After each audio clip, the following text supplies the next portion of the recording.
and we got Danny on the line here, who's basically looking at some recruiting issues. Thinks most of the top Florida wide receivers are getting away in the 2023 class.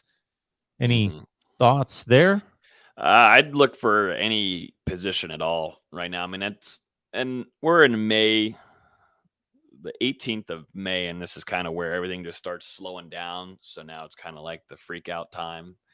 And I think we talked about this last week, maybe, but it's gonna be wins. I think there's not a lot of momentum right now on Florida State's side.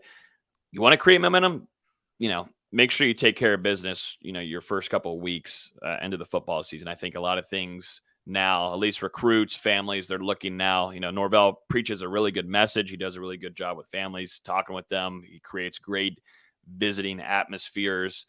1, 2, 3 days, they have everything dialed in to where, these recruits really do leave Florida State and sometimes putting them in their top 3, if not naming them their top choice.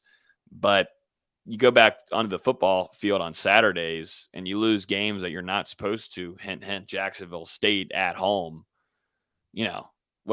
That's not going to help you in any way of creating some kind of momentum to grab these wide receivers or any kind of recruits, let alone, So winning is going to have to be key for Florida State this upcoming season. It's very apparent, I think. And, I wish kind of recruits would just go ahead and say it because, in these interviews, you can read them pretty well on what they're meaning, and they just don't want to come off, straight up saying a few things and talk bad or anything about the university.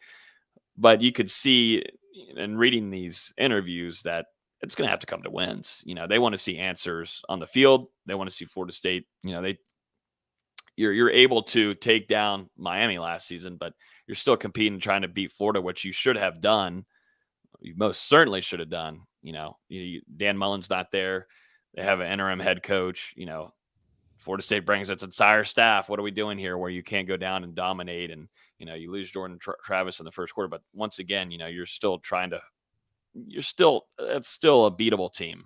And looking at, the other side of the ball and the quarterback they had there for the first part of that game, Florida State should have came away with the win. So there's a lot of things that go into this. I was going to mention too, LSU, FSU, this is big time recruiting ramifications for this game.